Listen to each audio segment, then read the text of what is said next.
Est-ce accepté quand on est hors des normes de la société? C'est tout un chemin. Il y a 4 ans, la journaliste Elodie Fon racontait le sien pour accepter le fait qu'elle était lesbienne, dans le podcast Coming In, sorti chez Arte Radio.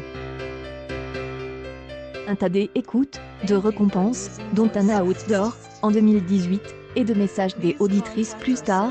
Elodie Fon sort une adaptation de son podcast. Une adaptation est une version revue et augmentée que propose la journaliste, qui montre toute son évolution personnelle et élargit la focale sur le reste de la société en nous offrant un rappel salutaire: être LGBT en France en 2021, ça n'est toujours pas si simple. Au début je pensais avoir déjà tout dit, je ne me voyais pas écrire un livre.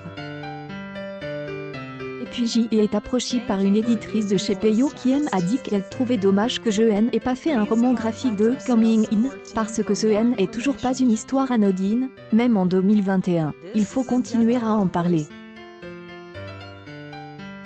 J'y ai fini par me dire que j'y avais peut-être encore des choses à dire, peut-être différemment aussi.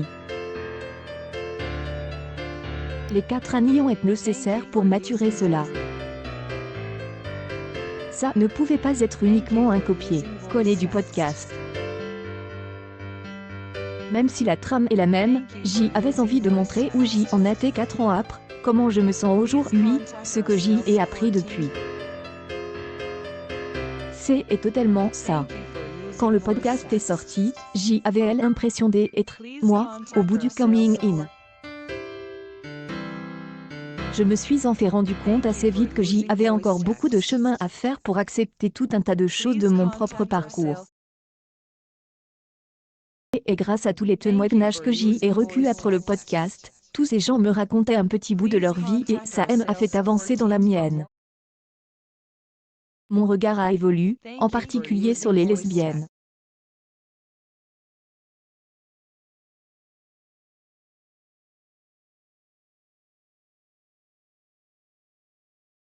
Lesbienne, je dis dans le podcast que c'est un mot que je n'aime pas. Aujourd'hui je le trouve joli, je l'utilise beaucoup plus et j'y suis même attachée maintenant, c'est aussi parce que dans la société beaucoup plus de femmes portent ce mot.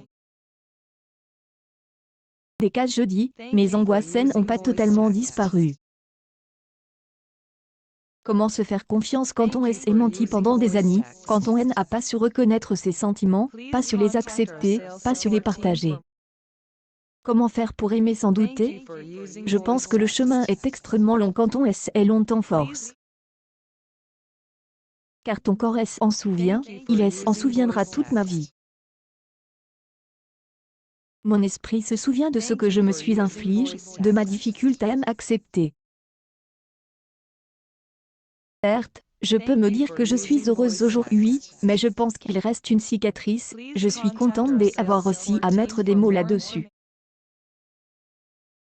Et puis il y a l'épuisement provoqué par tous ces questionnements internes. Et voulu illustrer par un combat de boxe parce que c'est viol ce qu'on se dit à ce moment-là. Là se ressentait physiquement, je dormais mal, j'y avais perdu beaucoup de poids. J'y étais en train de m'effacer. Clairement, parce que quand j'y ai écrit le podcast je pensais que j'y arrivais après la bataille. Et en lisant tous les messages que j'y ai reçus après la publication du podcast, et encore longtemps après, que j'y ai compris que je m'étais trompée. Faire son coming in et son coming out c'est toujours quelque chose de très intense pour soi. C'est simple de se dire qu'on est différent dans notre société? Je n'en suis pas certaine.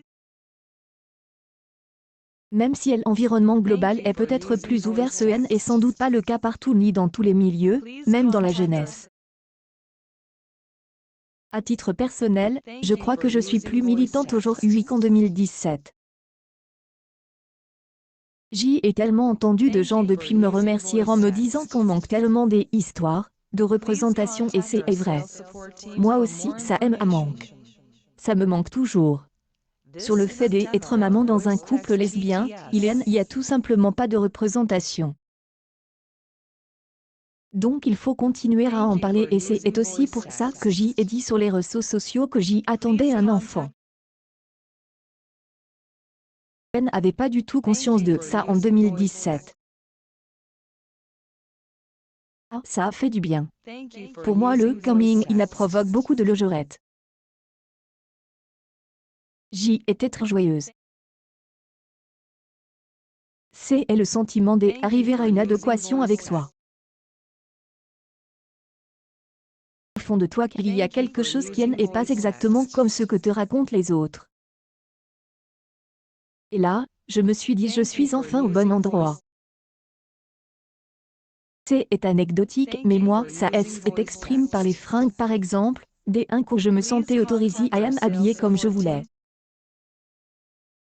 Ça paraît de deep comme ça, mais c'est énorme en fait de autoriser ça.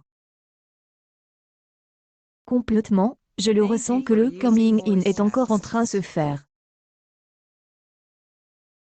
C et de l'acceptation de soi tout le temps, et à tous les étages.